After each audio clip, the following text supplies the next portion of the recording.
Hello, আসসালামু আলাইকুম। আশা করছি আপনারা প্রত্যেকেই ভালো আছেন। তো আজকে আমি আপনাদেরকে যেই কাজটি শেখাবো, আপনারা হয়তো দেখে থাকবেন কিছু কিছু ফোনের কিন্তু ব্যাক বাটন, হোম বাটনগুলো ডিসপ্লেতে থাকে না। কিছু ফোনের ব্যাক বাটন, হোম বাটনগুলো কিন্তু ডিসপ্লের উপরে থাকে। সেই ব্যাক বাটন, হোম বাটনগুলো নষ্ট হয়ে গেলে ফোনটা কিন্তু আপনারা আর চালাইতে পারেন না।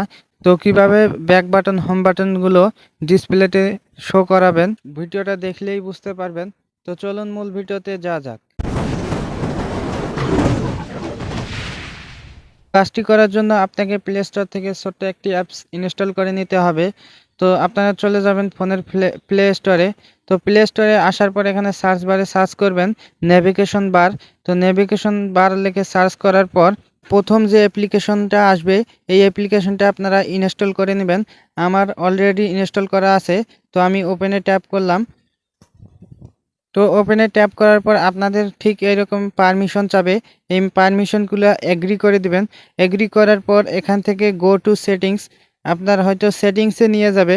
সেটিংসে নিয়ে যাওয়ার পর আপনাদের সামনে ঠিক এরকম একটা ইন্টারফেস শো করবে। তো আপনারা স্ক্রল করে নিচের দিকে আসবেন। নিচের দিকে আসলেই দেখতে পারবেন এখানে লেখা আছে নেভিগেশন বার। তো এখানে নেভিগেশন বারটা অন করে দিবেন।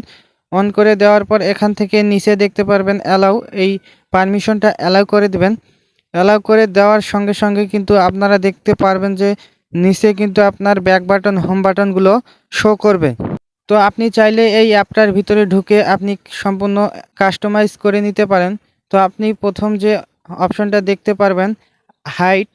তো এই হাইট অপশনটার মাধ্যমে আপনারা কিন্তু এই যে ব্যাক বাটন, হোম বাটনের উচ্চতাটা কিন্তু এখান থেকে সিলেক্ট করতে পারবেন। তো আমি এখান থেকে 100-এ রাখছি এবং নিচে যে 2 নম্বর অপশনটা আছে মুভ আপ অ্যান্ড ডাউন, এই অপশনটার মাধ্যমে আপনারা চাইলে কিন্তু ব্যাক বাটনটা ডিসপ্লে কোথায় রাখতে চান এটা কিন্তু সিলেক্ট করতে পারবেন। তো আমি এখান থেকে 0 করে দিচ্ছি এবং 3 নম্বরে যে অপশনটা দেখতে পাচ্ছেন অ্যাডজাস্ট বাটন পজিশন, আপনারা ঠিক বাটনের মাঝে ঠিক কতটা গ্যাপ রাখতে চান, এই 3 নম্বর যে অপশনটা আছে অ্যাডজাস্ট বাটন পজিশন, এটার মাধ্যমে আপনারা করতে পারবেন। তো আমি এখান থেকে 50 করে দিলাম।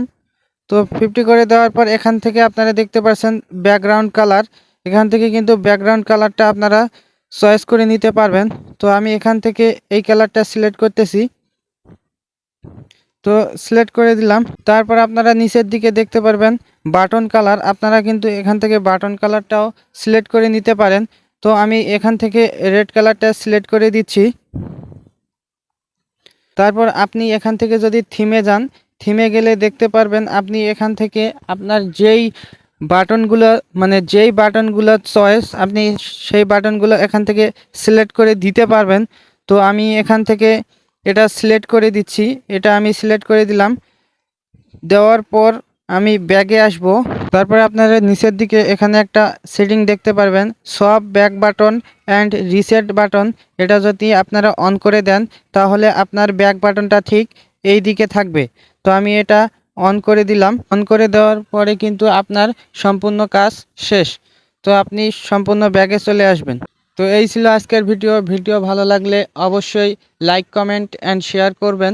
আর এই রকম নতুন নতুন টেক রিলেটেড এবং মোবাইল রিলেটেড সকল ধরনের ভিডিও পেতে পেজটি ফলো করে রাখবেন এবং ইউটিউব চ্যানেল থেকে দেখে থাকলে অবশ্যই চ্যানেলটি সাবস্ক্রাইব করে পাশে থাকা বেল নোটিফিকেশনটি অল করে রাখবেন। তো এই পর্যন্ত সবাই ভালো থাকবেন, সুস্থ থাকবেন। আল্লাহ হাফেজ।